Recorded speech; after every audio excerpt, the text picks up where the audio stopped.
नमस्कार मित्रों।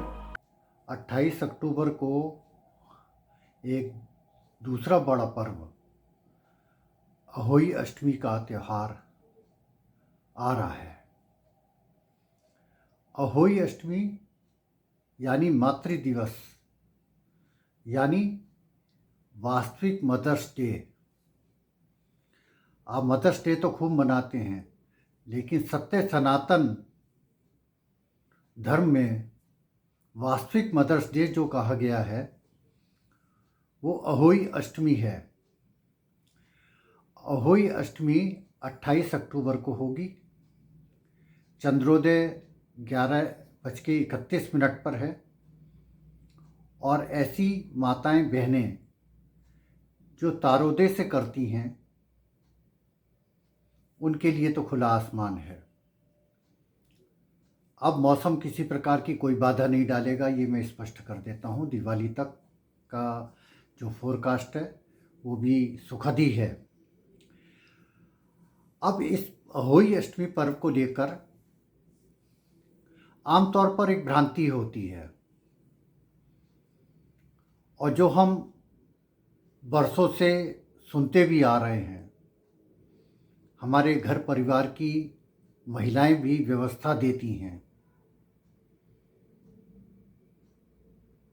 कि यह पर्व बेटों के लिए है, बेटी के लिए नहीं है। मैं इस बात से सहमत नहीं हूँ। मैं इस भ्रांति को दूर करता हूँ कि यह पर्व अहोई अष्टमी ये संतान के निमित्त है, चाहे वो बेटा हो चाहे बेटी हो। नवरात्र हमारे स्वास्थ्य के पर्व थे। करवा चौथ और अहोई अष्टमी ये मन के त्यौहार हैं। और अब जब दिवाली का फेस्टिवल शुरू होंगे तो वो धन के त्यौहार होंगे। तो करवा चौथ हो या अहोई अष्टमी ये मन के त्यौहार है। श्री दुर्गा सप्तशती में आपने पढ़ा भी होगा कि राजा सुरथ और समाधि नाम का वैश्य ये अपनों से पीड़ित थे। किसी का राज सिंहासन चला गया था, किसी के बेटों ने उसे घर से बाहर निकाल दिया था और वो देवी भगवती के पास पहुँचे और उनकी इच्छा यही थी कि बेटों ने जो किया सो किया, लेकिन मेरा मन उनमें पड़ा रहता है। मुझे देवी भगवती कोई उपाय बताइए। आप यहाँ देखिए कि बेटों के सताए हुए शरण में किसके जा रहे हैं? स्त्री की, देवी भगवती की शरण में आए। देवी ने कहा कि फिर उन्होंने पूरा जो है वृतांत बताया देवी भगवती ने, और अंततोगत्वा ये माना गया कि स्त्री देवी शक्ति ही सभी कुछ हैं। मैं कहता हूँ कि अगर बेटे कोई कार्य ना करते हो, माँ बाप का असम्मान करते हो, उनको तिरस्कार करते हो, उनको वृद्धाश्रम पहुँचा देते हो, उनकी देखभाल ना करते हो, तो क्या बेटी को अधिकार नहीं मिलना चाहिए? निश्चित रूप से यह पर्व संतान के लिए है।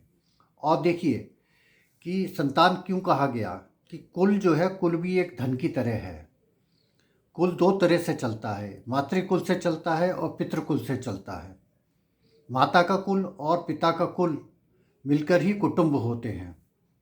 इसलिए कहीं कोई अड़चन नहीं है कि आप बेटी के लिए व्रत ना रखें। बेटी को भी पूरे अधिकार आप दे सकते हैं। आज तो बेटी सब कार्य करती हैं, पिता का दाह संस्कार तक करती हैं, सभी कुछ करती हैं। तो इसलिए ये भ्रांति दूर कर दीजिए कि ये अहोई अष्टमी का व्रत ये बेटी के लिए नहीं है, ये विशुद्ध रूप से संतान के निमित्त है। अब दूसरी बात कहता हूँ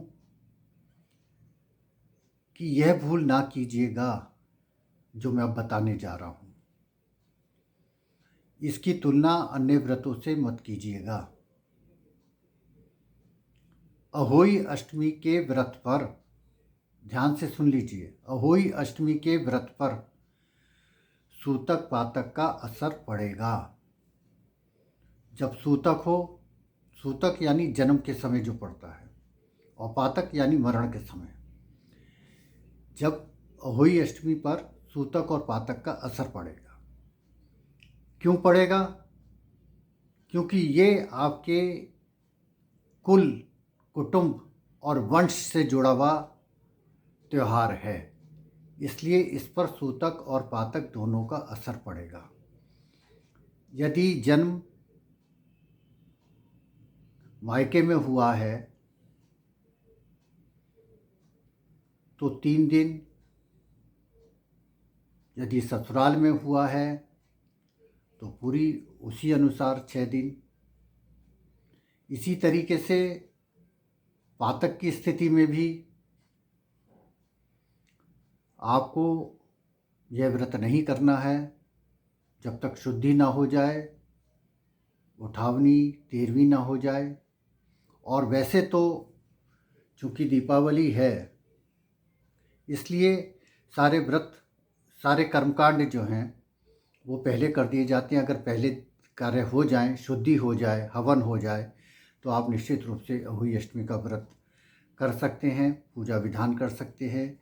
यह व्रत का आप मानसिक रूप से तो कर सकते हैं, क्योंकि व्रत का मतलब अंत्य आ गया, कर सकते हैं, लेकिन पूजा स्पर्श नहीं होगा, अर्घ्य नहीं होगा किसी भी तरीके का। आप सभी को अहोई अष्टमी की बहुत बहुत शुभकामनाएं, बधाई, नमस्कार, प्रणाम।